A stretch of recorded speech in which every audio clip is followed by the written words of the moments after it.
Hey guys, Andrew Shroud. I'm here in the sideboard. I'm here with Chris Andersen. How's it going, Chris? Hey, what's up, Andrew? How's it going, everybody? And you have shown up today with a little bit of soul.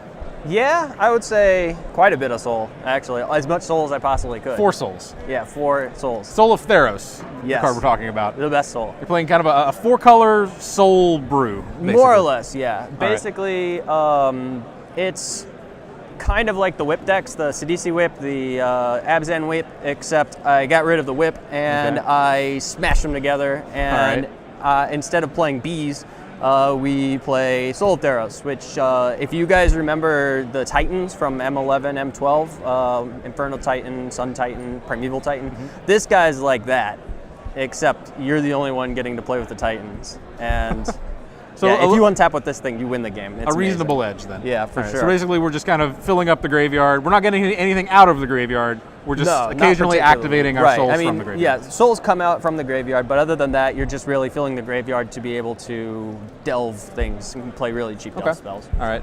Talk to me a little about where this deck came from. Right. So I'd say it was near the beginning of the season, definitely in the first half of the season. My friend Adam Boyd and a couple of his friends built this deck, and they played it in a PTQ in Kansas City. And Adam, I think, if I remember correctly, he went 1-2 drop. But his friends, the only match that either of his friends lost the entire day was to each other. And Tim Ely ended up taking home the slot for the day. And then I think Jerry wrote an article on it on his daily deck list type column, and nobody really heard about it again. And then, like I would say, about 3 weeks to a month later, it kind of popped up on Moto a little bit. Sure. And Caleb Durwood, a good friend of mine, has been playing it a lot on Moto, and he's been loving it. He's been crushing everybody with it. So I definitely recognize the power of getting to play with both Sidisi and Siege Rhino. And Soul of Theros seemed awesome in theory, so I couldn't wait to try it out. And as it seemed, it is just about as good as you'd expect. So this open is basically play testing for you for this More deck. or less, yeah. Okay. I unfortunately don't have very much opportunity to play anymore, so my tournaments are my play testing. Fair enough. All right. I know you kind of introduced Soul of Theros, but having now played with it for 5 rounds, sell me a little on just how powerful this card is. Okay, so yeah, when he comes into play, he's the biggest creature on the board every time. Even if he gets countered or killed with like Murderous Cut or Hero's Downfall or something, you still get value out of him because you could use his graveyard ability. Okay. When you untap with Soul of Theros, even if he's the only creature in play, you attack with him and then you activate him, that's 8 damage of lifelink. So it's like a Super Baneslayer Angel. And if you were losing any damage race and you're the control player in this matchup, you are automatically in the driver's seat. They can't deal with it. They can't gang block it to kill it because it also gives your creatures first strike.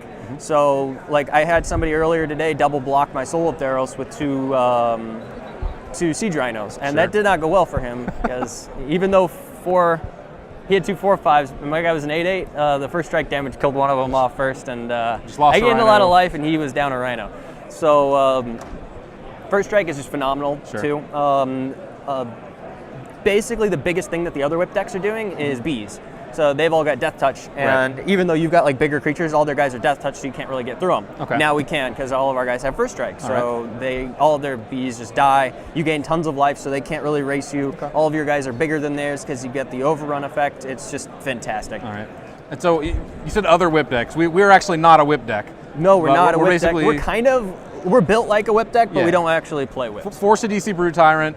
4 Satyr Wayfinder, 2 Commune with the Gods, right? Yep. You're trying to get stuff into the graveyard fast. They're just good cards, you know. You put a creature into play, you get to put cards in the graveyard, which is kind of like, I don't know. Would you say a third of a card, maybe putting a card in your graveyard, something like that? When you're playing delve cards, there's value in doing that. 4 Murderous Cut in the main. Yeah, you're getting your land and or your creatures, whatever. You know. So. The graveyard stuff, even though you're not like getting any creatures back or anything from it, it's definitely like it's good. And then kind of the other core of the deck, this deck actually sort of functions like an Abzan midrange deck on top of all of that. 4 Siege Rhino, 3 Wingmate Rock. Right, Wingmate Rock I think is another one of the best cards in the format. I get to play tons of those and I have tons of ways to turn it on, which is fantastic. Really just like all the way up the curve, you know, I've got my creature suite is basically like Sylvan Cryotid plus the Courser package. Everybody knows that's great. The 4-drops, I've got 8x 4-drops, Siege Rhinos, Siddisis, then continuing up the curve, 3 Wingmate Rocks, and then finally capping it off with 4 Soul Arrows. All of those cards are fantastic by themselves. They don't even need any help. And so your opponent usually has to spend a little over a card just to deal with that every single time. So you really like run him out of steam by the time Soul Arrows comes online, and he just cleans up. Okay. So we've talked a lot about how powerful the cards are in this deck, the spells. Let's talk a little bit about how we cast these spells. So this is a 4-color deck. Right. The mana base, I would like to help. I'd like to work on this mana base. I haven't had enough time to actually like get into it and dig around and fix it up a little bit. But we were playing 3 mana confluence, which is just feels like either like we're in desperate times right now. Because of the fact that it's like 4-color, 8 4-drops that have 3 different color mana requirements. You know, the mana's rough. Sure. But so 3 mana confluence is just like usually not very good deck building for mana bases. Also, there's no scry lands in the entire deck. You're running 8x tri-lands instead, and you really can't afford to be playing any other come into play taps because you want to curve out. Okay. But other than that, like I've not had too difficult of a time casting my spells today, so I suppose that's good. And the pain lands, Caratids, Wayfinders, Forcers, all that. The pain lands, I haven't played in. I played against aggro once. Okay. It was like the mono red deck. But other than that, I haven't played against any aggressive decks, and I can definitely see how the pain lands would just be pretty brutal in those matchups. Sure. But so far so good. Fingers crossed. All right, fair enough.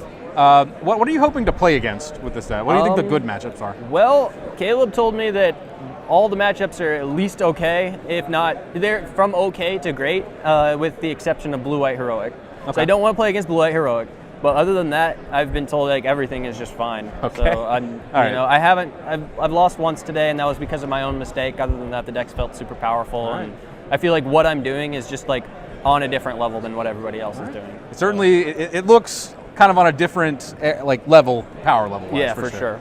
Also, 4 Murderous Cuts supplement. You get to play the best removal spell in the format by a lot, and the fact that you get to play 2 cards in a turn on like turn 4 or something like that, you get to go like Siege Rhino plus Murderous Cut or something. When you do that, your opponent just doesn't come back from that. That's just such a huge tempo swing. Not only 2 spells, but actually 2 of the better, more powerful spells in terms of the format. Yeah, just being able to go Murderous Cut plus something else is just too good. All right. So yeah, off to a 4-1 start. Yep. And doing pretty well. Certainly looking good so far. Keep it up, man. Yeah, thanks.